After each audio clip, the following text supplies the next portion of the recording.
مفتی طارق مسعود کے بیانات کے لیے مفتی صاحب کے آفیشیل چینل مفتی طارق مسعود سپیچز کو سبسکرائب کریں۔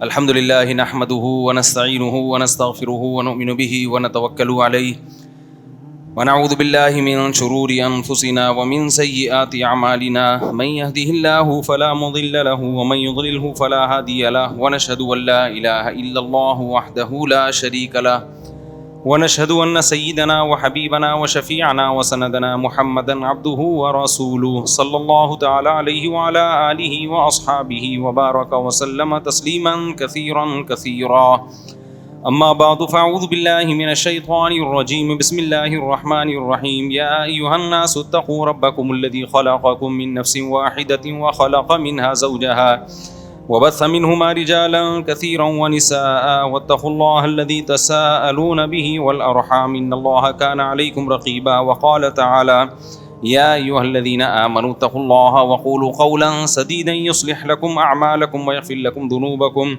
ومن يطع الله ورسوله فقد فاز فوزا عظيما وقال النبي صلى الله عليه وسلم النكاح من سنتي وقال فمن رغب عن سنتي فليس مني وقال النبي صلى الله عليه وسلم تزوجوا الودود الولود فإني مباهي بكم الأمم وقال النبي صلى الله عليه وسلم تزوجوا ولا تكونوا كرهبان النصارى۔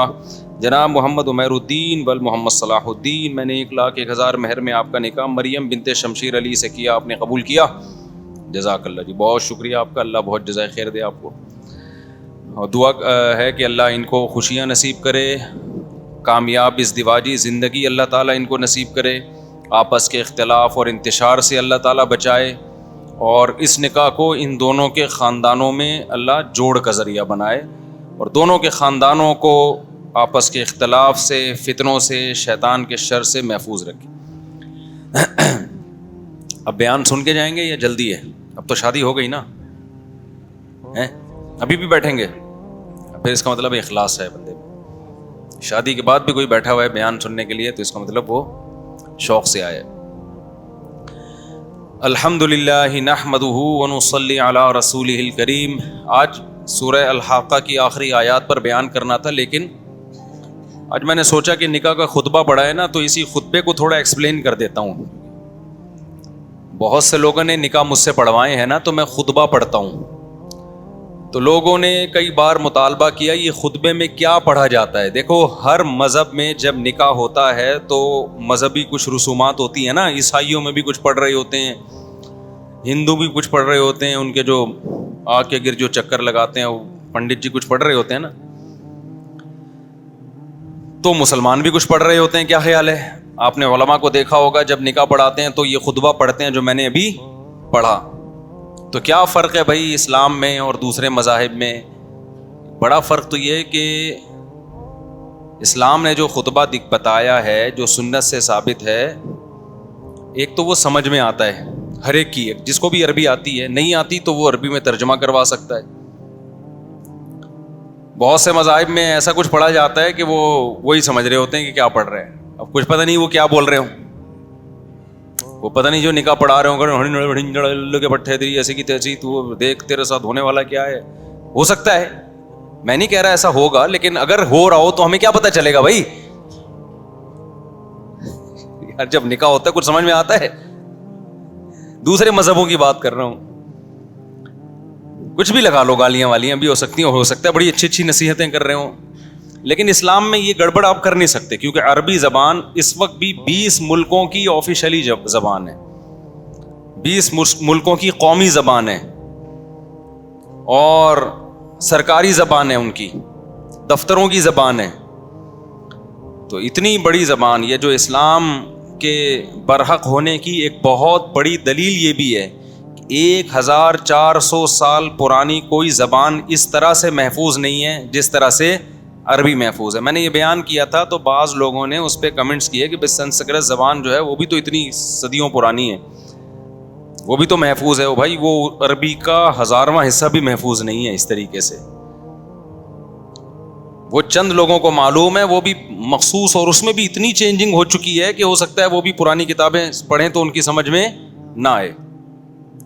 عربی تو ایسی خاندانی طریقے سے محفوظ ہے نا ایسی خاندانی محفوظ ہے کہ آج نبی صلی اللہ علیہ وسلم کے دور سے جو 40 سال پہلے کے شاعر گزرے ہیں وہ اگر آ جائے نا، یعنی نبی کے دور سے بھی پہلے کے شاعر جو عربیوں میں گزرے ہیں، ان کو اپنا پیغام دینے کے لیے کسی قسم کی مشکل پیش نہیں آئے گی. وہ بات کریں گے، کروڑوں لوگ سمجھ رہے ہوں گے یہ کیا کہہ رہے ہیں. یہ میں اس لیے کہہ رہا ہوں عربی میں بھی کچھ چینجنگ ہوئی ہے، لیکن جو اوریجنل ہے وہ اسی طرح باقی ہے. عربی میں چینجنگ ہوئی، ایک عامی عربی اور ایک فصحا کہتے ہیں اس کو. فصحا الگ ہے، جیسے سعودی عرب میں جب آپ جاتے ہیں تو عام لوگ جو عربی بول رہے ہیں وہ ہماری کھوپڑی میں نہیں آتی ہے، لیکن جب وہ لکھتے ہیں تو وہ فصحا لکھتے صحیح ہیں، پڑھنے میں چینجنگ کر دیتے ہیں، لیکن اس سے جو اصل عربی ہے اس پہ اثر نہیں پڑا، وہ بھی محفوظ ہے. جیسے قل کو گل بول دیا انہوں نے، قالا کو گالا بول دیا، اس طرح کے الفاظ چینج ہوئے ہیں، لیکن جو لکھنے میں گالا تھوڑی آئے گا، وہ لکھنے میں تو قالا ہی آئے گا، اور کوئی صحیح پڑھنا چاہے تو پڑھ سکتا ہے. تو ہمیں تو کنفیوژن اس لیے ہوتی ہے کہ ہم نے تو گاف کا لفظ ہی نہیں سنا ہوتا نا. عربی میں 1400 سال پہلے پانی کو کیا کہتے تھے؟ الماء. آج بھی کیا کہتے ہیں؟ بولو، الماء. عربی میں آسمان کو سما کہتے تھے، آج بھی کیا کہتے ہیں؟ سما. زمین کو ارض کہتے تھے، آج بھی کیا کہتے ہیں؟ ارض. ابا کو اب کہتے تھے، آج بھی کیا کہتے ہیں؟ اب بھی کہتے ہیں. ابا کو پہلے بھی اب کہتے تھے، اب بھی اب کہتے ہیں. اماں کو کہتے تھے، آج بھی کیا کہتے ہیں؟ کہتے ہیں. خالہ کو خالہ کہتے تھے، آج بھی کیا کہتے ہیں؟ خالہ. پھپھی کو اماں کہتے تھے، آج بھی کیا کہتے ہیں؟ اماں. دوسری زبانوں میں اتنی چینجنگ ہوئی ہے کہ زبان کیا کلچر ہی چینج ہو گیا. انگلش میں پہلے پھپھی کو جو کچھ کہتے تھے وہ تو گیا، پھپھی بھی گئی. نہیں آئی بات سمجھ میں؟ یعنی صرف زبان چینج نہیں ہوئی، بندے ہی چینج ہو گئے. پہلے ان لوگ کے یہاں بھی ہوتی تھی انگلش میں، پھپھیاں بھی ہوتی تھی، خالہ بھی ہوتی تھی، تو وہ رشتہ داری کا نظام ختم ہو کے پھپھی مارکیٹ سے کیا ہو گئی؟ شارٹ ہو گئی. تو پھپھی کا لفظ ہی شارٹ ہو گیا. اتنی چینج. اب ابا تو شارٹ ہو گئے، لیکن فادر کا لفظ ہے. ہو سکتا ہے 100-150 سال کے بعد ابا کے لیے کوئی لفظ ہی یوز نہ ہو. کہ ابا کیا ہوتا ہے؟ انکل ہوتے ہیں، انکل ہوتے ہیں. واللہ عالم، اتنا مجھے نہیں پتا. خیر، تو اتنی چینجنگ. عربی نے دوسری زبانوں پہ اثرات ڈالے. اردو پہ آ گئی، فارسی میں آ گئی، انگلش میں آ گئی. بہت سے الفاظ انگلش میں بھی ہیں عربی کے، آپ حیران ہوں گے. اتنی جاندار زبان ہے کہ دوسری زبانوں کو چینج کر دیا اس نے. اردو میں کتنے الفاظ ہیں صبح شام ہم استعمال کرتے ہیں جو چینج ہو کے عربی کے آئے ہوئے ہیں. فارسی میں کتنے الفاظ ہیں، ہر زبان میں ہیں. تو یہ بھی ایک اسلام کا معجزہ ہے. ایک انگریز نے یہ بات لکھی ہے، انگریز نے، گورے نے، کہ اگر کوئی شخص یہ چاہتا ہے کہ اس کی تحقیق، اس کی ریسرچ 1000 سال کے بعد بھی لوگ سمجھیں، تو اس کے پاس عربی کے علاوہ کوئی اور آپشن نہیں ہے. اس کو اپنی تحقیق عربی میں لکھنی پڑے گی. نہیں ہے یہ بات سمجھ میں؟ آج جو 1000 سال پہلے عربی کی کتابیں تھیں نا، وہ بالکل اس طرح سمجھ میں آتی ہیں جیسے ہم اپنی مدر لینگویج میں کسی سے بات کر رہے ہیں. علماء کی بات کر رہا ہوں، ان کو ایسے سمجھ میں آتی ہیں. وہ چینج نہیں ہوئی نا. یعنی 1000 سال پہلے عربی کتابیں اٹھائیں، 1200 سال پہلے اٹھائیں، صرف مذہب کی نہیں، جو مسلمان سائنسدانوں نے کام کیے، مسلمان تاریخ دانوں نے کام کیے، مسلمان حکیم یا ڈاکٹروں جو اس زمانے کے تھے، انہوں نے جو تحقیق لکھی جو عربی میں ہے، وہ آج بھی 2 اور 2 4 کی طرح سمجھ میں آتی ہے. تو اس نے کہا اتنا زمانہ گزرنے کے بعد اگر ایک زبان چینج نہیں ہو رہی، اس کی جو وجوہات ہیں، تو اس کا مطلب 1000 سال کے بعد بھی ایسا ہی ہوگی. آج میں اردو میں تقریر کر رہا ہوں، 1000 سال کے بعد کوئی یہ چینل پہ سمجھے گا تو سمجھ میں آئے گا؟ چینج ہو چکی ہوگی یہ زبان. آپ انگلش اٹھا کے دیکھ لیں 200 سال پہلے کی، 250 سال پہلے کی. یہ بیٹھے ہوئے ہیں لندن والے، سمجھ میں آئے گی 250 سال پہلے کی انگلش کسی کے؟ وہ پڑھے گا، نہیں آئے گی سمجھ میں. کیا لکھا ہوا بھائی؟ سمجھتے ہو کہ نہیں سمجھتے؟ اور آج کے بعد 250 سال بعد جو انگریزی بول رہے ہوں گے وہ آج والی نہیں ہوگی. آج انگلش میں کوئی ریسرچ ہے تو اس کا ٹرانسلیشن کرنی پڑے گی، اس کو چینج کرنا پڑے گا نئی زبان میں. تو انگریز نے بڑی خاندانی بات کہی. اس نے کہا اگر کوئی چاہتا ہے نا کہ اس کی بات 1000 سال کے بعد بھی اسی طرح سمجھ میں آئے جیسے آج آ رہی ہے، تو اپنی تحقیق اس کو کس زبان میں کنورٹ کرنی پڑے گی؟ عربک میں. اور حقیقت ہے آپ 1000 سال پرانی جو مسلمان سائنسدانوں نے کتابیں لکھی آج بھی سمجھ میں آ رہی ہیں، لیکن کسی اور زبان میں لکھی وہ سمجھ میں کسی کے بھی نہیں آ رہی ہیں، چینج ہو گئی. تو خیر میں اصل موضوع کی طرف آتا ہوں. تو دوسری زبانوں میں ہم جب دیکھتے ہیں وہ پتہ نہیں کیا کہہ رہے ہوتے ہیں، دولہا دلہن کو کیا سمجھا رہے ہوتے ہیں، کچھ بھی چل رہا ہوتا ہے نا. اسلام نے ہر چیز میں ہمیں ایک آلٹرنیٹ دیا. اسلام نے نکاح کا ایک طریقہ بتایا، اور ایسا خاندانی طریقہ اسلام نے رکھا ہے کہ اس سے بہتر کوئی طریقہ ہو نہیں سکتا. سادہ بنایا، خطبہ رکھا، الحمدللہ نحمدہ، تمام تعریفیں اس اللہ کے لیے ہیں، ہم اس کی تعریف کرتے ہیں، اس کی حمد و ثنا بیان کرتے ہیں. ونستعینہ، تمام معاملات میں مدد کس سے طلب کرتے ہیں؟ اس اللہ سے. دولہا دلہن کو خاندانی بنایا جا رہا ہے کہ نہیں بنایا جا رہا ہے بھائی؟ توحید شرک سے پہلے ان کو توبہ کرائی جا رہی ہے. ونستغفرہ، اے اللہ جو کچھ ہم سے کوتاہیاں ہو چکی ہیں ہم تجھ سے معافی مانگتے ہیں. ونؤمن بہ، اسی پر ایمان لاتے ہیں. ونتوکل علیہ، اسی پر پکا اعتماد اور توکل کرتے ہیں. نکاح توکل کے بغیر نہیں ہوتا. جو نکاح میں کالو کا لیٹر لے کے بیٹھے گا، یعنی کیلکولیٹر، اتنی تنخواہ تھی، اتنے بچے، اور بیگم بھی آئے گی تو اتنا خرچہ، تو پلس مائنس کرے گا، وہ کبھی بھی نکاح بولو نہیں کرے. انگریز لے کے بیٹھا رہتا ہے، ابھی اتنی سیلری، پھر بیگم، پھر یہ پراٹھے تو ان کے یہاں ہوتے نہیں، پھر بھی ڈر رہے ہوتے ہیں. وہ کیا خیال ہے؟ ہم لوگ کیا تو پراٹھوں کا خرچہ 2 کے بجائے کیا ہو جائے گا؟ 4 ہو جائے گا. ان کے تو خوراکیں بھی ایسے ہی ہوتے ہیں، توست کھا لیا، یہ کھا لیا.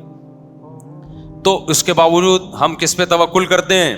اللہ پہ. بھائی جو بیگم دے رہا ہے، جس کے حکم پہ نکاح کر رہے ہیں، کھلانا کس کی ذمہ داری ہے؟ اس کی ذمہ داری. ونعوذ باللہ من شرور انفسنا، اے اللہ اپنی جان کے شر سے ہم تیری پناہ مانگتے ہیں.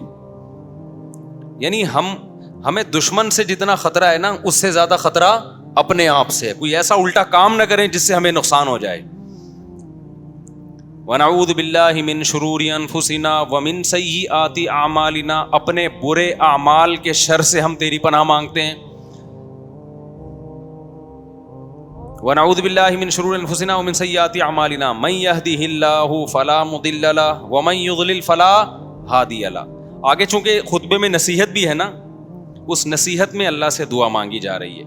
اے اللہ جسے تو سیدھا راستہ دکھائے اسے کوئی گمراہ نہیں کر سکتا، اور جسے تو گمراہ کر دے اسے کوئی سیدھے راستے پہ نہیں ڈال سکتا. لہذا خطبے میں آگے جو نصیحت ہوگی تو تو ہمیں سیدھے راستے پہ چلا دے، اس نصیحت پر عمل کرنے کی توفیق دے دے. سمجھتے ہو کہ نہیں سمجھتے ہو؟ جلدی سے یہ خطبہ کمپلیٹ کر لیتا ہوں میں نا، پھر آگے بھی بیان بھی ہے نا. تو من یہدہ اللہ فلا مضل لہ ومن یضلل فلا ہادی لہ ونشہد ان لا الہ الا اللہ وحدہ لا شریک لہ، اور میں گواہی دیتا ہوں کہ اس اللہ کے سوا کوئی عبادت کے لائق نہیں ہے، اپنے مسلم ہونے کا اظہار. ونشہد ان محمدا عبدہ ورسولہ، اور گواہی دیتا ہوں کہ محمد اللہ کے بندے اور اس کے رسول ہیں. تو اللہ کو معلوم تھا کہ پیغمبر سے صرف محبت نہیں ہوتی بلکہ عقیدت بھی ہوتی ہے، اور یہ ضروری بھی ہے. لیکن جہاں گمراہی پھیلی ہے وہ عقیدت سے پھیلی ہے، صرف محبت کا ہوتا ہے دخل، اتنا زیادہ نہیں ہوتا، عقیدت کا دخل زیادہ ہوتا ہے. اس لیے اللہ نے اس عقیدت کو کنٹرول کرنے کے لیے کلمے میں ہمیں حکم دیا کہ عبد کا لفظ پہلے لگاؤ، رسول کا لفظ بعد میں. رسول سے عقیدت پیدا ہوگی، عبد کے لفظ سے پہلے ہی اس عقیدت کی SOPs پر عمل ہو جائے گا. نہیں یہی بات سمجھ میں؟ یعنی آپ جا رہے ہیں ایسے علاقے میں جہاں وبا ہے، تو آپ اس وبائی بیماری سے بچیں، اس میں ٹیکہ پہلے لگائیں گے آپ. تو اللہ میاں نے عبدیت کا انجیکشن ہمیں پہلے لگا دیا، تاکہ رسالت پر جو ایمان لے کر آؤ گے اس کے کچھ سائیڈ ایفیکٹ بھی ہیں. وہ کیا ہے کہ عیسائیوں نے حضرت عیسیٰ کو رسول میں اتنا غلو کیا کہ اللہ کا بیٹا کہہ دیا، اور آج کے مشرک نے محمد صلی اللہ علیہ وسلم کو رسول کہہ کے حاضر ناظر کہہ دیا, مختار کل کہہ دیا, مشکل کشا کہہ دیا, یعنی اللہ کے تقریباً برابر ہی کر دیا. تو اس لیے اللہ میاں نے پہلے ہی ہمیں ویکسین لگا دی, کس کی؟ عبد کے, کہ عبد کا اقرار, بندے ہیں بہرحال کچھ بھی ہو, ہیں اللہ کے بندے. بندہ عبد غلام کو کہتے ہیں. آرڈر کس کا چلے گا؟ سب پہ, اللہ کا. یا ایھا الناس انتم الفقراء الی اللہ, اے لوگو تم سب کے سب اللہ کے در کے فقیر ہو, محتاج ہو, پیغمبر بھی فرشتے بھی. تو عبدہ و رسولہ, تو کتنی اچھی بات دولہا دلہن کو سکھائی جا رہی ہے خطبے میں. یار انسان کے بچے پہلے دن ہی بن جانا چاہیے تھا ان کو, کیا خیال ہے؟ لیکن ان کم بختوں کی سمجھ میں نہیں آ رہا ہوتا کہ یہ خطبے میں پڑھا کیا جا رہا ہے. تو آئندہ میں سوچ رہا ہوں جو بھی نکاح جس کا بھی پڑھاؤں نا, اس کو پہلے بولوں کہ یہ میرا خطبہ جو میں نے بیان کیا نا, یہ پورا والا بیان سن کے آؤ, تاکہ تمہیں پتہ چلے خطبے میں تمہیں کیا بتایا جا رہا ہے. آگے چلتے ہیں جلدی جلدی, بڑا دلچسپ خطبہ ہے یہ. وَنَشْهَدُ أَنَّ مُحَمَّدًا عَبْدُهُ وَرَسُولُهُ. آگے کیا ہے؟ مَن يَهْدِ اللَّهُ فَلَا مُضِلَّ. ہاں, اما بعد فَأَعُوذُ بِاللَّهِ مِنَ الشَّيْطَانِ الرَّجِيمِ بسم اللہ الرحمن الرحیم. اس کے بعد اب قرآن کی آیتیں پڑھی جاتی ہیں اور حدیث رسول. تو قرآن کی دو آیتیں پڑھی جاتی ہیں جو اس موقع کے لیے بڑی مناسب ہیں. ایک آیت پڑھی جاتی ہے یا ایھا الناس اتقوا ربکم الذی خلقکم من نفس واحدہ وخلق منها زوجها وبث منہما رجالا کثیرا ونساء. اے لوگو اس رب سے, اپنے رب سے ڈرو جس نے تمہیں ایک آدم اور ایک حوا سے پیدا کیا. کیا ہو گیا بھائی؟ بھائی موٹر سائیکل والے راستے سے ہٹا دیں یار, کوئی بائک کا کوئی نمبر شمبر کوئی جا کے دیکھ لیں, خود پہلے سوچنا چاہیے نا ایسی جگہ بائک کیوں کھڑی کر رہے ہیں. تو اللہ میاں نے کیا فرمایا؟ اے لوگو اپنے اس رب سے ڈرو جس نے تمہیں ایک جان سے یعنی آدم سے پیدا کیا, وخلق منہا زوجہا, اور اسی آدم سے ان کی زوجہ کو پیدا کیا. تو اللہ نے بتا دیا یہ جو آج پہلی یہ جو شادی ہو رہی ہے نا, سب سے پہلے شادی کس کی ہوئی تھی؟ آدم اور حوا کی. وَبَثَّ مِنْهُمَا رِجَالًا كَثِيرًا وَنِسَاءً, اور اسی نکاح کے نتیجے میں ساری دنیا کو مردوں اور عورتوں سے بھر دیا اس نے, ایسے پھیلا دی. چائنا کیا, آسٹریلیا کیا, وہ تو ڈارون بعد میں آیا, اس نے بولا یہ نظریہ غلط ہے, تو بندر سے پیدا ہوئے ہیں. قرآن کیا کہہ رہا ہے بھائی؟ آپ ماضی میں جاتے رہو گے, آبادی بڑھنے کے بجائے کیا ہوگی؟ کم ہوگی. گراف کھینچو گے نا, کتنا آسان ہے ڈارون کے نظریے پہ رد کرنا. اس کے لیے کوئی بہت زیادہ راکٹ سائنس نہیں چاہیے. آبادی بڑھ رہی ہے تو گراف کھینچو, ماضی میں جاؤ گے کیا ہوگی؟ کم ہوگی. تو بہت جلد پیچھے جا کے دو پہ ختم ہو جائے گی یہ, آدم اور حوا پہ. میں بندر مارکیٹ میں آئے گا ہی نہیں. یہ بکواس ہے, ڈارون نے بہت فضول قسم کی. میں تو حیران ہوتا ہوں ان کی عقلوں کو. خدا کی دشمنی میں کھوپڑی پاگل ہو گئی ہے یار, مذہب کی دشمنی میں کیسی سینس لیس بات کر رہے ہیں. ابھی میں ملیر کینڈ گیا کسی کام سے, تو ایک شخص نے مجھے بتایا, وہاں ہم ہوٹل میں کھانا کھا رہے تھے, تو کسی نے بتایا کہ جی یہ شخص ہے, یہ ملحد ہو گیا, ایتھیسٹ ہو گیا, خدا کا منکر ہو گیا, مفتی صاحب اس کو سمجھائیں. اب میں کھانا کھا رہا تھا, میں کیا سمجھاتا اس کو. اچھا جو ملحد ہو گیا اس کی داڑھی بھی ہے, خیر وہ ویسے ہی رکھی لی ہوگی اس نے. میں نے کہا خدا کے بندے مجھے ایک بات بتا, یہ کائنات اگر خود سے چل رہی ہے, یہ بچہ پیدا ہوتا ہے, ماں کی چھاتیوں میں دودھ آ جاتا ہے, یہ حسن اتفاق, اس کی یہ حسن اتفاق ہے. یہ اتنی سینس لیس باتیں کرتے ہو یار. فطرت نے ایسا ڈیزائن کیا ارتقاء اور ایوولوشن کے نتیجے میں کہ ماں کے پیٹ میں بچہ ہے, ماں روٹی کھاتی ہے, بچے کی آنکھ ناک کان دل دماغ جگر بن رہا ہے.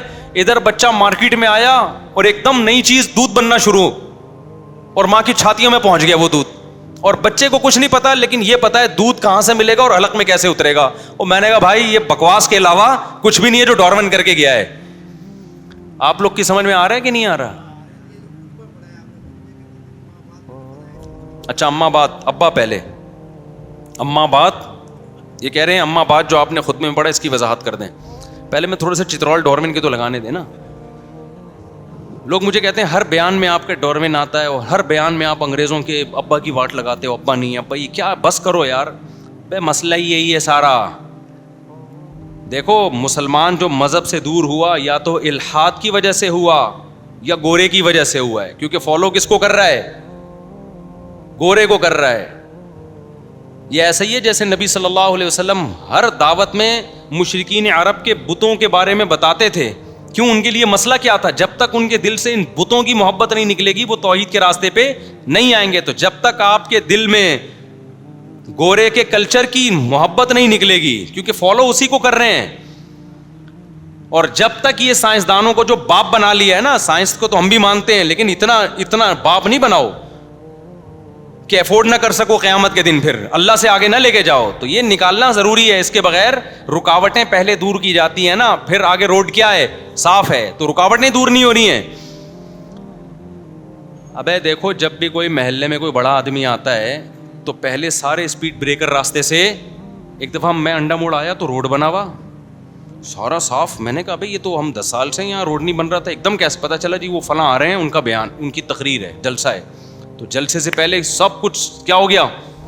صاف ستھرا, ساری رکاوٹیں ہٹا دی گئی ہیں. تو یہ رکاوٹیں, 2 بڑی رکاوٹیں اس وقت جو ہماری ینگ جنریشن کو دین پہ آنے سے روک رہی ہیں. ایک وہ کہتا ہے گورا کامیاب ہے, وہ مذہب پہ چلے بغیر کامیاب ہے, تو مذہب ہمارے لیے ضروری کیوں ہے؟ تو مجھے بتانا پڑتا ہے بھائی وہ کامیاب نہیں ہے. اور دوسرا وہ جو سائنسدان, کیونکہ یونیورسٹی ہر وقت سائنسدانوں کو پڑھتے رہتے ہیں, تو ان کو پھر یہ پیغمبر, قرآن, اس کا تو ٹاپک ہی نہیں ہے نا یونیورسٹیوں میں. تو اس کو سمجھتے ہیں یار یہ تو پتہ نہیں موسیٰ علیہ السلام, اور اصل میں آئنسٹائن کی بات کرو یار ہمارے سامنے, وہ پڑھے لکھے لوگ تھے. یہ بات کر رہے ہیں کس کی؟ موسیٰ علیہ السلام کی, داؤد علیہ السلام کی. یہ تو مذہبی باتیں. اس لیے میں آپ کو بتا رہا ہوں کہ مذہب کا جو ٹاپک ہے وہ سائنس سے الگ ہے, اور سائنس کا دائرہ کار ایک حد تک ہے. تو جیسے مذہب کو سائنس میں داخل کرنا ٹھیک نہیں ہے, تو سائنس کو مذہب میں گھسیڑنا بھی ٹھیک نہیں ہے. سائنس یہاں عاجز ہے یہ بتانے سے کہ انسانیت کی ابتدا کیسے ہوئی. سائنس عاجز ہے, وہ بتا ہی نہیں سکتی, کیونکہ اس کا تعلق ہسٹری سے ہے. اور جب آدم علیہ السلام دنیا میں آئے اس وقت ہسٹری لکھنے والا کوئی بھی نہیں تھا. اب وہ پھینکے جا رہی ہے, بندر تھا تو وہ ایک سیل تھا تو وہ پھینکے, یہ پھینکنے کو لوگ ریسرچ سمجھ رہے ہیں, تحقیق سمجھ رہے ہیں. نہیں آئی بات, میرا خیال ہے. تو وہ تو ڈاروین تھا, کچھ بھی پھینکتا رہا بیٹھ کے. اور یہ 200 سال ہو گئے اس ڈاروین کے نظریے کو آئے ہوئے, ابھی تک یہ تحقیق سے درست ثابت نہیں ہوا ہے. تو یہ خود اس کے غلط ہونے کی دلیل ہے. 200 سال میں بھی آپ کا مقدمہ ابھی تک مقدمہ ہی ہے, وہ فیصلہ ہی نہیں ہو پایا کہ یہ صحیح تھا کہ غلط تھا. تو آپ کیسے آگے چلو گے؟ چلو ہم آگے چلتے ہیں میرے بھائی. تو اللہ میاں نے کیا کہا؟ اے لوگو, ہم نے تمہیں ایک آدم اور ایک حوا سے بنایا اور انسانوں کو بھر دیا. تو یہ کس کے نتیجے میں ہوا بھائی؟ نکاح کے نتیجے میں. واتقوا اللہ الذی تساءلون بہ الارحام, لہذا اللہ کہہ رہے ہیں اس اللہ سے ڈرو اور رشتہ داری کا خیال کرو جس رشتہ داری کا تم ایک دوسرے کو واسطہ دیتے ہو, کیونکہ رشتے وجود میں کس سے آتے ہیں؟ نکاح سے. تو یہ کوئی ہلکا عمل نہیں ہو رہا, یہ وہ عمل ہو رہا ہے جو انسانیوں کو آپس میں جوڑنے کا کام کرتا ہے. پہلی بات تو یہ بتائی گئی, اس میں بہت کچھ ہے کہنے کو لیکن میں جلدی جلدی کمپلیٹ کر رہا ہوں. دوسری آیت جو پڑھی جاتی ہے وہ اس سے بھی زیادہ اہم ہے. یا ایھا الذین آمنوا اتقوا اللہ وقولوا قولا سدیدا, اے ایمان والو اللہ سے ڈرو اور صحیح صحیح بات کیا کرو. دولہا دلہن کو سمجھایا جا رہا ہے اللہ سے ڈرو اور کیا کیا کرو؟ بات ٹیڑھی میڑھی.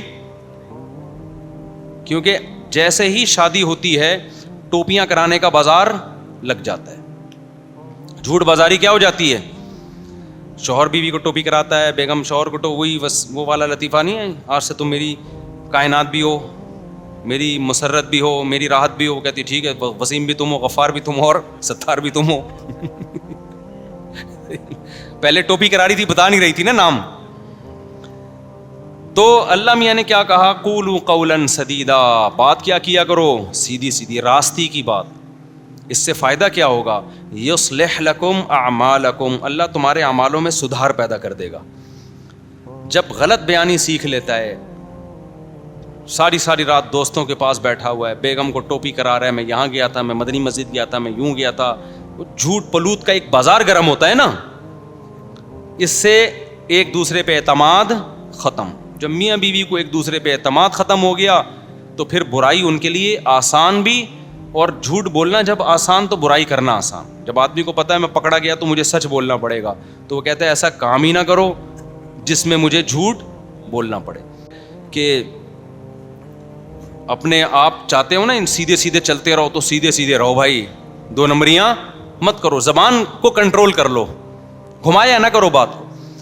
اس میں نکاح سے پہلے بھی بات ہے, نکاح سے پہلے بھی لوگ باتوں اپنی صحیح تنخواہ نہیں بتا رہے ہوتے لڑکی والوں کو, جھوٹ بول رہے ہوتے ہیں, کروڑوں کروڑوں روپے شو کر رہے ہوتے ہیں. جب شادی ہو جاتی ہے تو بیگم یہ توقع رکھتی ہے اب تو یہ روزانہ مجھے پیزے کھلائے گا, وہ کھلا نہیں رہا ہوتا, تو پھر لڑائی جھگڑے. آپ پہلے ہی بتا دیتے بھائی میں دال کھلاؤں گا, ٹھیک ہے شادی دیر سے ہوتی, یہاں نہ ہوتی کہیں اور ہوتی, لیکن ہوتی تو پائیدار نا.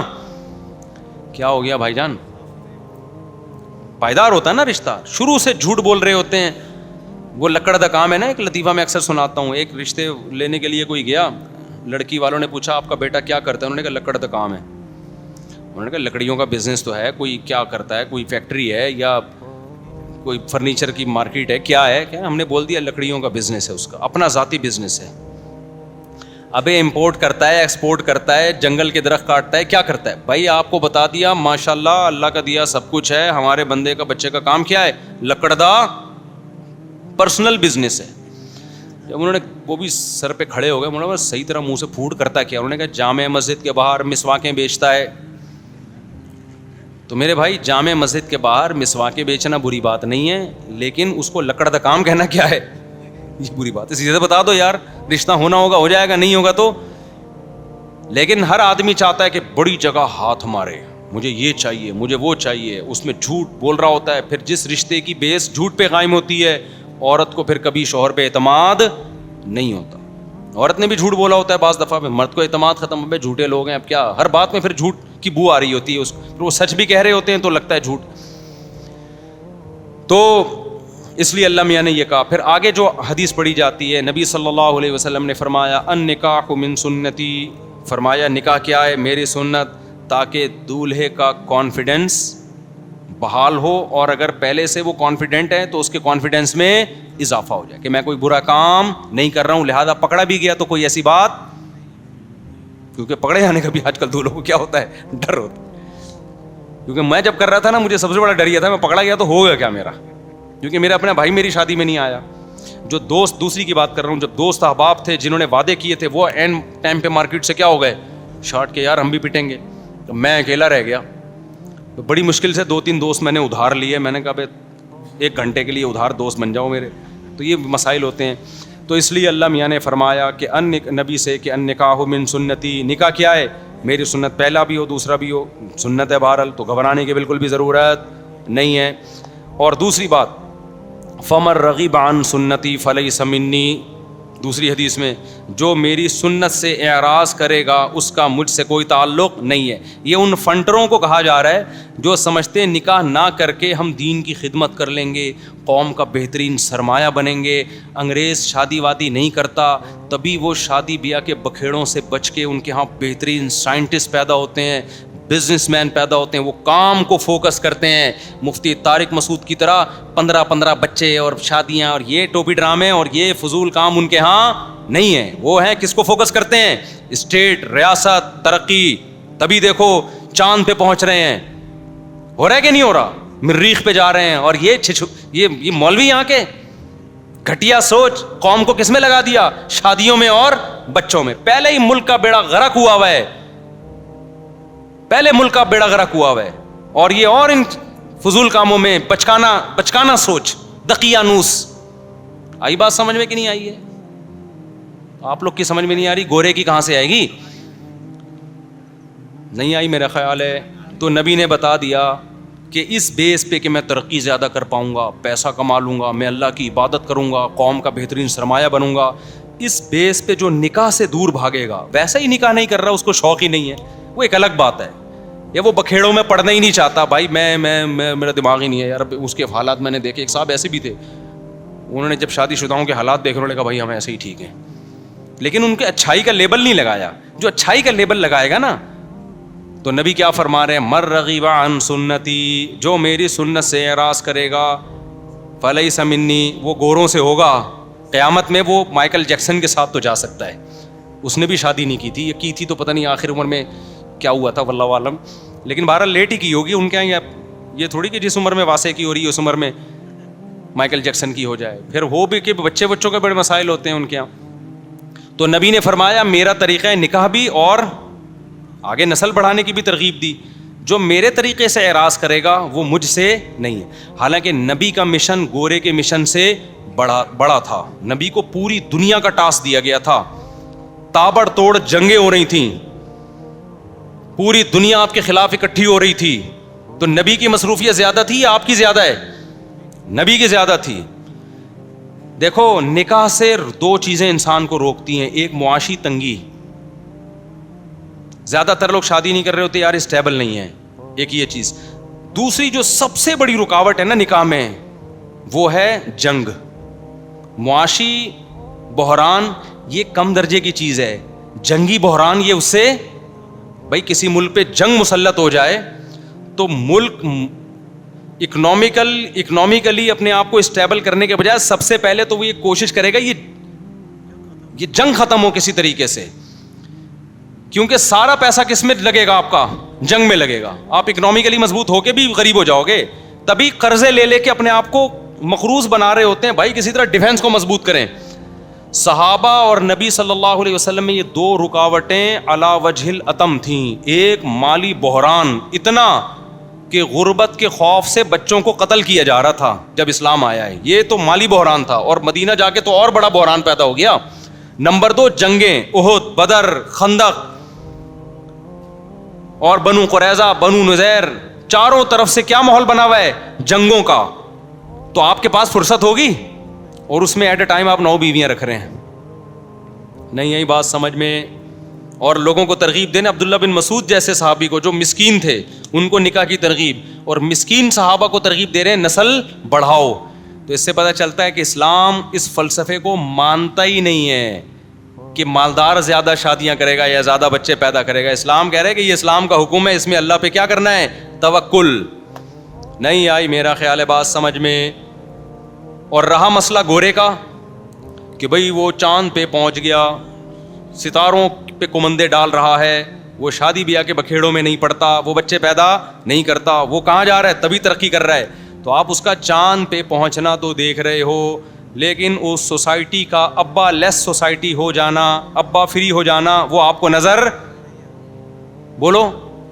ہمارے ایک آدمی گندے نالے میں سوئے لیکن اس کے ابا ہوں, خدا کی قسم یہ زیادہ بہتر ہے. اور ایک چاند پہ پہنچ جائے لیکن ابا ہی نہ ہوں, اللہ کی نظر میں یہ زیادہ برا ہے. ابے دیکھو ایک بات بتاؤ, تم لوگ کی بھی تو آسانی, ایک دفعہ تمیز سے بات سمجھ میں نہیں آتی نا, مجھے مثالیں پھر گدھے گھوڑے کی دینی پڑتی ہیں مجبوراً.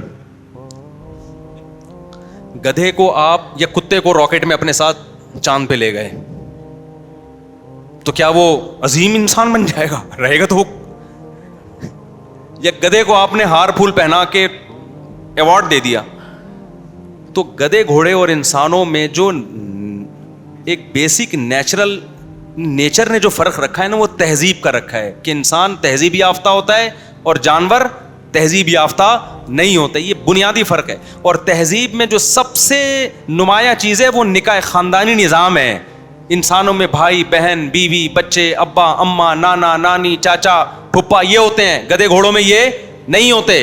ان کا گدھی کے ساتھ فزیکل ریلیشن ہوتا ہے, بیوی نہیں بنتی گدھی ان کی. میں نے یہاں کتنے نکاح پڑھائے ہیں, سینکڑوں. کبھی دیکھا کوئی گدھا آیا ہو؟ کبھی آپ نے دیکھا کہ کسی گدھے نے ریکویسٹ کی ہو کہ حضرت آپ انسان لوگ بیوی بنا کے رہ رہے ہیں, ریلیشن ہوتا ہے, بچوں کو مل جل کے پالتے ہیں, پھر بہویں داماد, یہ کتنا پیارا نظام ہے آپ لوگوں کا, اور میں فلاں سائنسدان کے ساتھ چاند پر پہنچ گیا تھا, یہ عزت تو مجھے ملی ہے, لیکن لوگ مجھے پھر بھی کہتے کیا ہیں؟ گدھا. لہذا آپ میرا بھی نکاح کرائیں تاکہ میرا بھی ایک خاندان ہو. سمجھ رہے ہیں نا؟ ایک اور بات دماغ میں آ رہی ہے, یہ ذرا بند کر دینا, چھوڑو رہنے دو, ایک منٹ بعد میں کبھی چھاؤں میں آئیں گے بتائیں گے آپ. خیر, تو حضرت آپ میرا بھی کیا کرا دیں. کچھ چیزیں ہم نے چھاؤں میں سنبھال کے, پر جو خاص اپنے لوگ ہیں ان کو ہم وہ بتاتے ہیں, وہ بڑی علمی نکتے کی چیزیں ہوتی ہیں وہ. تو خیر وہ پھر تو گدھا کیا ہے کہ وہ کبھی آیا ہم کہ حضرت میرا نکاح پڑھا دیں؟ بھائی وہ تو گدھا ہے, یہ اس کا کام ہے نہیں. وہ تو گدھی سے فزیکل ریلیشن قائم کیا, پھر بھول گیا کچھ پیدا ہو رہا ہے کہ نہیں ہو رہا. وہ کہہ رہے یہ میری ٹینشن نہیں ہے. تو گرل فرینڈ بوائے فرینڈ میں بھی ایسا ہی ہوتا ہے, گرل فرینڈ کا بوائے فرینڈ سے ریلیشن ہوتا ہے, کچھ پیدا ہو جائے ٹھیک ہے, نہیں ہو تو بھاڑ میں جائے, ہمارا کیا. نکاح میں ایسا نہیں ہوتا بھائی. نکاح کے فوراً بعد قرآن کیا کہتا ہے؟ فلما اثقلت دعوا اللہ ربہما جب میاں بیوی کی شادی ہوتی ہے اللہ کہتے ہیں تھوڑے دنوں کے بعد دعائیں مانگنا شروع کر دیتے ہیں. لئن آتیتنا، اے اللہ اگر تو نے ہمیں نیک اولاد دے دی، لنکونن من الشاکرین، ہم تیرا شکر ادا کریں گے. دعائیں منگوا رہے ہوتے ہیں, دونوں خوش ہوتے ہیں. گرل فرینڈ بوائے فرینڈ میں بعض دفعہ بوائے فرینڈ مارکیٹ سے سنتا ہے نا جب بچہ ہو گیا, مارکیٹ سے کیا ہوتا ہے شارٹ, ابے میں نہ پکڑا جاؤں کہیں. تو ایسے چاند پہ پہنچنے سے بہتر نہیں نیچے ہی بیٹھا رہتا ہے انسانوں کی طرح. میں چاند پہ پہنچنے کو برا نہیں سمجھتا, مسلمان کو چاہیے کہ ترقی کرے, لیکن اس کا شادی بیاہ سے کوئی تعلق نہیں ہے, نکاح کر کے بھی ترقی ہو سکتی ہے. انگریز اگر نکاح اور خاندانی نظام کو چلاتا تو اس سے زیادہ ہی ترقی کرتا, کیونکہ کمپٹیشن بڑھتا. وہ کہتے ہیں ایک بھائی میرا چاند پہ پہنچا ہے, دوسرا کہتا ہے وہ بھی میرا بھائی ہے یار, چھوٹا چاند پہ پہنچ گیا میں مریخ پہ جاؤں گا. ان کا تو یہی چیز ہے ہی نہیں نا, بس گورنمنٹ الاؤنس دے دے کے لوگوں کو موٹیویٹ کر رہی ہوتی ہے. اچھا میرے بھائی جلدی سے بات کو سمیٹ کے ختم کروں. دوسرا خطبہ کیا پڑھا جاتا, دوسری حدیث کیا پڑھی جاتی ہے؟ آپ صلی اللہ علیہ وسلم نے فرمایا خطبے میں جو پڑھا جاتا ہے نا کہ تزوجوا الودود الولود فانی مباہی بکم الامم. ایک اور حدیث پڑھی جاتی ہے جو آج میں نے خطبے میں نہیں پڑھی, کہ عورت سے 4 باتوں کی وجہ سے نکاح کیا جاتا ہے. اس کی خوبصورتی دیکھی جاتی ہے بعض دفعہ اس کا منصب عہدہ دیکھا جاتا ہے, بعض دفعہ اس کا خاندان دیکھا جاتا ہے, اور بعض دفعہ اس کی دینداری دیکھی جاتی ہے. تو آپ نے فرمایا فاظفر بذات الدین تربت یداک, تیری ناک خاک آلودہ ہو تو سب سے پہلے کیا دیکھ, دین دیکھ اس میں. آج کل یہ چیز بھی مارکیٹ میں لڑکوں میں کیا ہے, شارٹ, ان کو چاہیے شارٹ کپڑوں والی.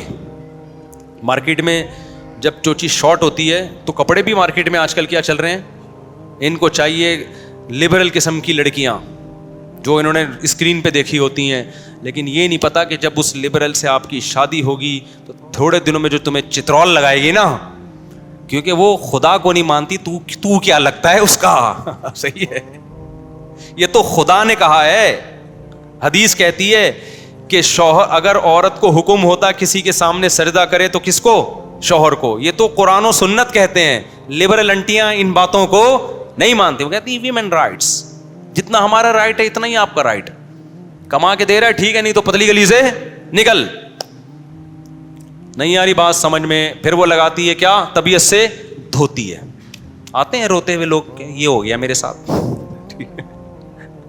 اور پھر آپ تھوڑے سے آڑے ترشے ہو گئے, کوئی مسئلہ آپ کے اندر پیدا ہو گیا, اس کو ساری ایسی نہیں ہوتی بھائی جو بیان سن رہی ہیں ان کے علاوہ کی بات کر رہا ہوں. پھر ان کو پسند آ گیا کوئی اور, کیونکہ ان کی تو نظر کی حفاظت بھی نہیں ہے. ایک خاتون نے بتایا میرا میاں جو تھا وہ کسی گرل فرینڈ کے ساتھ گھوم رہا ہے. میں نے اس کو سمجھایا بھائی یہ تو کیا کر رہا ہے, تو کہہ رہے ہیں کہ میری نظر گندی نہیں ہے, ایکچولی میری فرینڈ ہے. یہ ان لوگوں نے نا ایک فلموں سے ڈراموں سے یہ چیز سیکھی ہوئی ہے. فرینڈ شپ لڑکیوں سے الگ ہوتی ہے اور محبت الگ ہوتی ہے. بکواس ہے یہ. مرد کی فرینڈ شپ مردوں سے اچھی لگتی ہے بھائی, لڑکیوں سے اچھی بالکل بھی. زنانہ پن ہے یار, تو عورتوں میں گھسا ہوا ہے. کیونکہ بہت سارے لوگ سن رہے ہوتے ہیں وہ ہوتے ہیں یہ نا, وہ کہیں گے صاحب ہمیں یار یہ کہہ رہے. مردوں سے دوستیاں لگاتا ہوا اچھا لگتا ہے, عورت سے ریلیشن بیوی کی صورت میں ٹھیک ہے بس, یا کوئی ایجڈ ہو بوڑھی ہے کہ وہ الگ بات ہے. جوان لڑکی ہے تو کیوں سے دوستی لگا رہا ہے بھائی, اور بدگمانی کتنی پھیلے گی. اللہ سے تو ڈرتے نہیں ہیں, پھر بیویاں کنٹرول کرتی ہیں. تو بیگم نے بولا کہ میرا میاں کسی لڑکی سے دوستی, لنچ ہو رہے ہیں اس کے ساتھ, ڈنر ہو رہے ہیں, میں اعتراض کرتی تو کہتے یہ میری کیا ہے, کلیگ ہے, فرینڈ ہے, میرا کوئی ایسا مجھ سے بدگمانی نہ کرو. اس خاتون بڑی ہوشیار تھی, اس نے کہا ٹھیک ہے کل سے وسیم میرا کیا ہے, فرینڈ ہے. میں لنچ کس کے ساتھ کروں گی. یہ جن لڑکیوں کی خواتین کے بھی میاں یہ حرکتیں کر رہے ہیں ان کے لیے ایک پیکج لے کر آیا ہوں میں. کرنا لیں ایسا نہ ہو وسیم سے دوستی لگا لیں, صرف ایک ڈرانے کے لیے پیکج ہے. مجھے ڈر یہ لگ رہا ہے کل سے ایسا نہ ہو لنچ غفار کے ساتھ ہو رہا ہے, کیونکہ جب ایک دوست جائز ہے تو پھر ان کی نظر میں 20 دوست بھی جائز ہے نا. تو اس خاتون نے کہا, میں نے اپنے شوہر سے کہا ٹھیک ہے بھائی, پھر وہ جو وسیم ہے نا اس کے ساتھ میرا ڈنر, کیونکہ میرا وہ کیا ہے, فرینڈ. غفار کے ساتھ لنچ, وہ میرا کیا ہے. کہہ رہا میرا میاں نے بولا آنکھیں نکال دوں گا, منہ توڑ دوں گا. دل میں چور ہے نا. ابے جب تو یہ لبرل لوگوں کے یہاں ہوتا ہے, یہ تو ہمارا پاکستان ہے اتنا لبرلزم میں آگے نہیں بڑھا, اس لیے تھوڑا تھوڑا کنٹرول ہے معاملہ. ورنہ جو لبرل کنٹری ہیں ان میں تو ایسا ہوتا ہے. بیگم کہتی ہے, میاں کہتا ہے وہ میری گرل فرینڈ ہے, سوری میری فرینڈ ہے, تو یہ کہتا ہے ٹھیک ہے یہ بھی میرا کیا ہے, فرینڈ ہے. اب نہ وہ اس کو روک سکتا ہے نہ کس قانون سے روکیں, کیونکہ انہوں نے فرض تو کیا ہوا ہے کہ ہم نے بدگمان تو ہونا نہیں ہے. ہمارے پاس اسلام ہے, اسلام نے کہا مرد کی لڑکی فرینڈ نہیں ہو سکتی, ایسی کی تیسی. سمجھتے ہو؟ اور عورت کسی مرد کو فرینڈ تمہارا میاں ہے بس، اس کے علاوہ اور کوئی بھی نہیں ہے. اور تمہارے بھائی جو محرم رشتے ہیں بس، اس کے علاوہ کوئی بھی نہیں ہے. اپنے بھائی کو بلاؤ اپنا فرینڈ، دل کی باتیں بھائی سے شیئر کرو، نہیں تو پھر شوہر کے ساتھ شیئر کرو. سمجھتے ہو گے نہیں سمجھتے؟ تو یہ کتنا بڑا اسلام نے ہمیں فائدہ پہنچا دیا نا، کہ ایک ہمارے لیے قانون بنا کے وہ دروازہ ہی بند کر دیا ہمارے لیے. تو اللہ میاں نے کیا فرمایا، وہ میں بتا رہا تھا نا، نہیں وہ تو بتا رہا تھا، فمن رغب عن سنتی فلیس منی.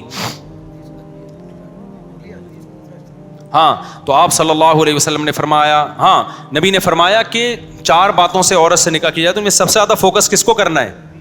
دین کو. یہ نہیں کہا کہ خوبصورتی کو مت دیکھو، خاندان کو مت دیکھو، وہ بھی دیکھ سکتے ہیں آپ، کوئی حرج نہیں ہے، لیکن پہلے نمبر پہ کیا رکھنا ہے؟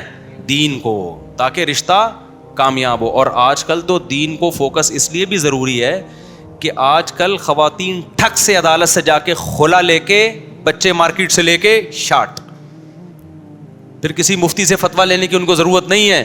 پھر آپ عدالتوں میں بچے دیکھنے جاؤ گے، مہینے میں 1 یا 2 دن بچے لانے لے جانے کے پیسے بھی عدالت آپ سے لے گی، 18 سال تک کا بچوں کا خرچہ بھی عدالت آپ سے لے گی، اور تعلیم آپ کی بیوی کی مرضی کی ہوگی.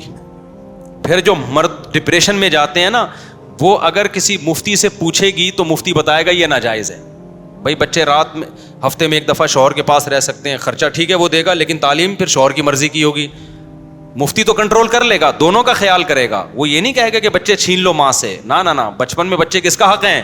ماں کے پاس رہیں گے. یہ مفتی گائیڈ کرے گا، دونوں کی رعایت کرے گا، کیونکہ وہ قرآن کی آیت جانتا ہے، لا تضار والدۃ بولدہا ولا مولود لہ بولدہ. اللہ قرآن میں کہتے ہیں میاں بیوی میں بچوں کی وجہ سے نہ باپ کو نقصان پہنچایا جائے نہ ماں کو. اللہ تو دونوں کی رعایت کر رہا ہے، لیکن عدالتیں دونوں کی رعایت نہیں کرتی. عدالت طلاق کے بعد 100% کس کو فیور دیتی ہیں؟ عورت کو. مرد کا بیڑا غرق.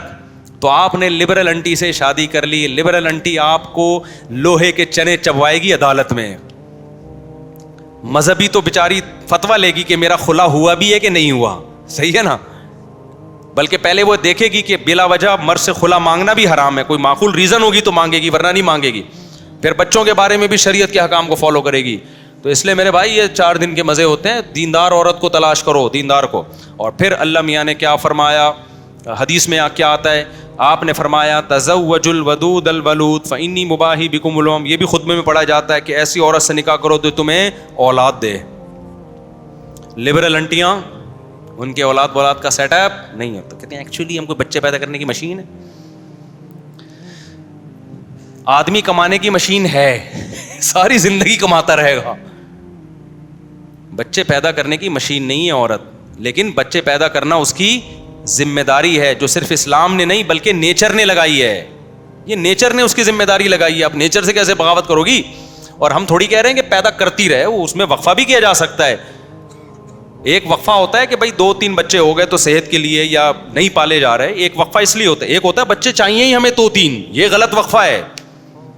نہیں ہے بات میرا خیال ہے. آج کل جو وقفے ہو رہے ہیں بس 2 ہو گئے اب ہمیں نہیں چاہیے، بس 3 ہو گئے اب ہمیں نہیں چاہیے، یہ والا وقفہ اسلام نہیں مانتا. ایک ہوتا ہے 2-3 ہو گئے تھوڑا ریسٹ کر لے، وہ ایک الگ ٹائپ کا وقفہ ہے. اور اس کی بھی ضرورت غریبوں کو ہے، مالداروں کو تھوڑی ہے. مالداروں کے پاس تو بچے پالنے کے لیے ماسیاں ہوتی ہیں، دائیاں ہوتی ہیں. میں تو مالداروں سے کہتا ہوں نسل مت روکو. تمہاری بیگم اگر ناز نخرے والی ہے کوئی بات نہیں، بچے کو چائلڈ ہوم کہتے ہیں اس کو، چائلڈ کیئر، اس میں رکھ لو یار. عرب میں ایسا ہوتا تھا، بھئی مالدار عورتیں ہم نہیں ٹینشن لینا چاہ رہی تو پیدا کر لیں، دائی رکھ لیں. قرآن نے کہا ہے نا کہ دائی سے بھی دودھ پلوا سکتے ہو، اس کو پیسے دے دو، بچہ وہ پال لے گی، تھوڑا بڑا ہو جائے گا لا کے دے دے گی تمہیں. عرب ایسا کرتے تھے. تو جو دولت والی خواتین ہیں وہ یہ کام کر لیں. نسل مت روکیں، نسل سے آپ کا بیڑا غرق ہو جائے گا. آپ کی میڈیکلی بھی آپ کے لیے نقصان دہ ہے، یہ بڑھاپا بھی جلد آئے گا، مینٹلی صحت کے لیے بھی نقصان دہ ہے، اور بڑھاپے کے لیے تو بہت ہی زہر ہے. تنہائی میں دن گزریں گے بڑھاپے میں. خیر، اور آخری حدیث جو خطبے میں پڑھی جاتی ہے وہ کیا ہے؟ آپ صلی اللہ علیہ وسلم نے فرمایا تزوجوا ولا تکونوا کرہبان النصارى. یہ بڑی خاندانی حدیث.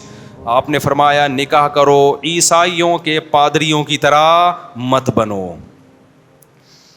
عیسائیوں میں جو راہب اور پادری ہے نا وہ عبادت کرتا رہتا تھا. اب تو عیسائیوں میں بھی شروع ہو گئی ہے فادر جو ان کے شادی کرتے ہیں، لیکن اصل عیسائیت میں جو تحریف شدہ عیسائیت ہے، حضرت عیسیٰ کا یہ مذہب نہیں ہے. لیکن بعد میں جو پادریوں نے کہا کہ بھائی یہ دین کی خدمت کے لیے وقف ہیں، یہ نکاح نہیں کریں گے. نبی نے کیا فرمایا؟ تم نے کرنا ہے، عبادت بھی کرو لیکن نکاح کو اس میں رکاوٹ مت سمجھو. ہم عیسائی تھوڑی ہیں، ہمارے تو مذہب کا حصہ ہے بھائی نکاح کرنا. امام احمد ابن حنبل نے بڑی پیاری بات کہی. انہوں نے فرمایا کہ ایک وہ شخص ہے جو نکاح نہیں کرتا، بچے بھی نہیں ہیں، اطمینان قلب کے ساتھ اللہ اللہ کرتا ہے، تہجد کبھی قضا نہیں ہو رہی، فجر پہلی صف میں، کچھ ہے ہی نہیں کوئی لینے دینے والا، ٹھیک ہے نا، آتا ہے، پھر اشراق کی نماز پڑھ کے جاتا ہے، پھر چاش پڑھتا ہے، پھر یہ کرتا ہے، پھر وہ کرتا ہے، اوابین ساری نمازیں اس کی سیٹنگ پہ چل رہی ہیں، اور دین کی خدمت میں لگا ہوا ہے، اللہ اللہ ہر وقت. یہ بھی ہے نیک بندہ. فرمایا دوسرا وہ ہے جس کے بیوی بچے ہیں، وہ بیچارہ نماز پڑھنے آتا ہے، پھر فکر ہوتی ہے یار پراٹھے کے پیسے نہیں ہیں، آج گھر والوں کو کھلاؤں گا کہاں سے، کہتا ہے یار کوئی جاب دلا دو مولوی صاحب. یہ ٹینشن میں اس طرح عبادت نہیں کر پاتا. پھر یہ اللہ سے دعائیں مانگتا ہے، اللہ مفتی طارق مسعود کا بیان سن کے 18 بچے پیدا ہو گئے ہیں، کوئی رزق کا بندوبست کر دے. اتنی بیویاں رکھ لی، اتنے بچے پیدا ہو گئے، عبادت بھی نہیں کرنے دے رہے. نماز پڑھتے ہیں تو کوئی نہ کوئی آ جاتا ہے. اب میں گھر نماز پڑھ رہا تھا، سنتیں پڑھ رہا تھا، بچہ آ کے نا اس نے الٹی کر دی پوری جائے نماز، آدھی میرے کپڑوں پہ آدھی جائے نماز پہ. خضو گیا، گھن بھی آ رہی ہے بھائی یہ کیا کر دیا. اب جو صوفی ٹائپ کے لوگ ہوں گے بولیں گے ایکچولی یہ کیا ہے، ہم تو خوشبو لگا کے وہ چھڑک کے نماز پڑھیں گے، لیکن ہمیں ذرا بھی تکلیف، کیونکہ اب اللہ کے لیے کر رہے ہیں، اللہ اسی میں کیا ہے خوش ہے. اللہ کہتے ہیں مجھے یہ لائف پسند ہے. اللہ کیا کہتا ہے؟ وہ جو مالداروں کی لائف ہے نا، ہر چیز سلیقے سے تمیز سے رکھی ہوئی ہے. کیونکہ بچہ توڑ پھوڑ کرنے والا گھر میں، آپ مالداروں کے گھر میں جاؤ نا جن کے بچے نہیں ہوتے، میں دیکھتا ہوں سب کے گھروں ایسے چیزیں. جو 20 سال پہلے تصویر لٹکی ہوئی تھی 20 سال کے بعد بھی اسی طرح تصویر کیا ہے. جو گلدستہ 30 سال پہلے یہاں رکھا ہوا تھا اب تک کیا ہے وہاں رکھا ہوا، ہلا نہیں اپنی جگہ سے. وہ اس پہ وہ بڑا فخر کرتے ہیں، ہمارے ہاں آرگنائزڈ فیملی ہے. یہ فیملی کہاں ہے تمہاری، صرف آرگنائزڈ ہے یہ، اس کو فیملی تھوڑی بولتے ہیں، صرف آرگنائزڈ ہے بھائی یہ. اور چادریں وادریں تکیا بستر سب اپنی جگہ، ایسا ویل آرگنائزڈ لوگ ہیں یہ. آپ میرے گھر آؤ نا، جو چیز آپ کو جہاں نظر آ رہی ہے 5 منٹ میں وہاں سے کیا ہوگی، وہ بچے نے ادھر کر دی ادھر کر دی. کوئی چیز گھر میں جگہ پہ ہوتی نہیں ہے. ہم نے اپنے لاکر بنائے ہوئے ہیں، وہ ایک الگ، اس میں بچے نہیں گھستے. بچہ کبھی نماز نہیں پڑھنے دے گا آپ کو، کبھی کمر پہ آ کے بیٹھ جائے گا. سردہ لمبا ہو گیا بھائی، ایک اللہ کے لیے سردہ لمبا ہوتا ہے، ایک اس لیے ہوتا ہے کہ آپ مجبور ہیں لمبا سردہ کرنے پر، آپ اٹھ ہی نہیں سکتے، صحیح ہے نا. پھر کبھی ٹیں ٹیں کی آوازیں آنا شروع ہو جائیں گی کسی بچے کی. آدمی کہے گا یار یہ کوئی ٹائم ہوتا ہے بھائی، تو ٹیں ٹیں لگا دیے تو نے. تو ہمیں تو یہ والی لائف کیا ہے اچھی لگتی ہے. بچے دائیں بائیں چیزیں کر رہے ہیں.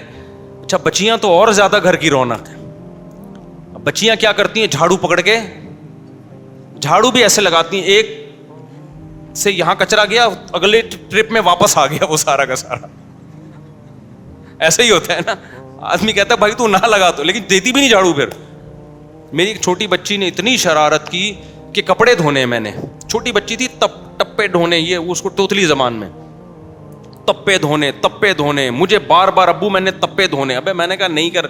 رات کے 2 بجے پھر میں نے کہا بہت ضد کر رہی ہے، اس کو واش روم لے گئے نا جہاں کپڑے دھلتے ہیں واشنگ مشین میں. وہ میں نے گھی نکالا ہے، وہ واشنگ مشین کپڑے دھونے والی نہیں ہے واشنگ مشین، لیکن کپڑے نہیں دھلتے اس میں، کبھی بھی آج تک نہیں دھلا اس میں. وہ ڈائریکٹ آئی ہی گھی نکالنے کے لیے، کیونکہ لوگ کہہ رہے ہیں یار واشنگ مشین کپڑے دھونے والی چیز میں کھانے کی چیز بن رہی ہے، وہ کپڑے دھونے کے لیے کبھی بھی نہیں دھلے اس میں. کہ آپ کسی گھی والوں سے پوچھیں، یہ واشنگ مشین لیتے ہیں گھی نکالنے کے لیے. تو خیر اب میں اس کو لے گیا تو ابے بھائی اس نے میرا ٹینشن. اچھا ہمیں تو ہنسی بھی آ رہی ہے اس کی حرکتوں پہ. اس نے کیا کیا، وہ کپڑے لاؤ، اب کپڑے دو دھونے کے لیے. پھر وہ ٹب میں، بچیوں کی یہی گھر میں حرکتیں ہوتی ہیں. تو اب اس نے کپڑے ڈال دیے. پھر مجھے کہا نلکا کھولو، ہم نے نلکا کھولا. اب میں نے کہا اب اس کو سکون آ جائے گا، نہیں اب سرف ڈالو اس میں. سرف ڈالا میں نے تو اب وہ کپڑے نکال کے نا، اب اس سے اٹھ نہیں رہے، اب ہم اس کے ساتھ نکال رہے ہیں تو اب دوسرے کپڑے لاؤ. میں نے کہا یار پورے کپڑوں کا بیڑا غرق. اور اتنا ضد کرتے ہیں نا بچے ان حرکتوں پہ کہ نہیں دھونے ہیں.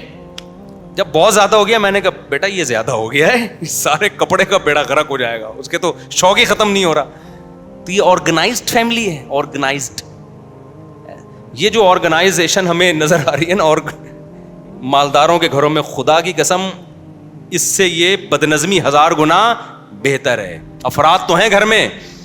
ہمارے نانا سے لوگ پوچھتے تھے, ان کی بڑی ماشاءاللہ آل اولاد تھی, ان انتقال ہو گیا 99 سال میں, خوش تھے تبھی تو 99 سال میں گئے نا دنیا سے, کیونکہ بچے بھی ہیں, آل اولادیں بھی. ان سے کوئی پوچھتا تھا کہ آپ کے گھر میں خیریت ہے, وہ کہتے ہیں خیریت کم بختوں کے یہاں ہوتی ہے بھائی, بدقسمتوں کے یہاں, جن کے یہاں کوئی ہوتا ہی نہیں ہے, بندے ہی نہیں ہوتے, نہ بیٹے نہ بیٹیاں نہ پوتے نہ پوتیاں نہ بہویں نہ داماد, ان کے یہاں خیریت ہی خیریت. جو گلدستہ جہاں رکھو گے 10 سال کے بعد بھی وہاں, یہ خیریت ہے یا نہیں ہے؟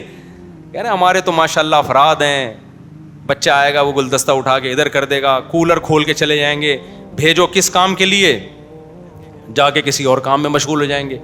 تو بچوں کی یہ تو لائف ہے یار, اسی کو تو انسان انجوائے کرتا ہے. تو امام احمد بن حنبل کہتے ہیں کہ جس کے آل اولاد ہے, فیملی ہے, اور ان کے لیے پریشان ہوتا ہے, اللہ سے دعائیں مانگتا ہے, یہ اس عبادت گزار سے اللہ کو زیادہ محبوب, کیونکہ یہ شریعت پر, شریعت کے بتائے ہوئے طریقے کے مطابق چل رہا ہے, اخپل طریقے سے نہیں چل رہا. اور جو نکاح اور اولاد سے دور بھار کے آرگنائزڈ فیملیاں ہیں, یہ اخپل طریقے سے ہیں. یہ فیملی فنا ہو جائے گی تھوڑے دن میں, اور یہ بڑھاپے میں آرگنائزڈ ہونے کے مزے لیں گے. بوڑھا بھی کہے گا یار یہ میری شادی کے وقت میں نے یہ گلدستہ یہاں رکھا تھا, آج تک یہ وہیں کا وہیں رکھا ہوا ہے, صحیح ہے نا. تو یہ بورنگ لائف ہے میرے بھائی. تو یہ آفس میں آپ رکھیں, آفس میں بچوں کو نہ گھسنے دیں, جو اپنا جو کام کا جگہ ہے نا وہاں بچے نہیں آنے چاہیے, وہ ہونا چاہیے. ہمارا یہ دفتر آ کے دیکھیں نا, یہ جو میں جہاں میں ریکارڈنگ کراتا ہوں, یہاں جو گلدستہ جہاں ہے ہٹانے کا آرڈر بھی دو تو بھی نہیں ہٹتا, وہ وہیں کا وہیں رہتا ہے. یہ اتنا آرگنائزڈ ہے. اب جو چیز جہاں رکھی ہوئی ہے نا وہ وہیں کی وہیں.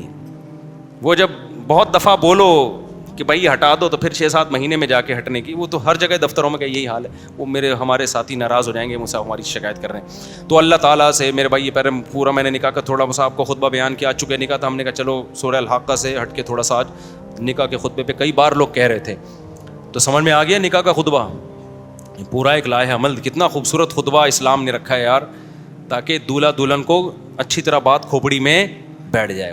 اللہ تعالیٰ سمجھنے کی عمل کی توفیق عطا فرمائے.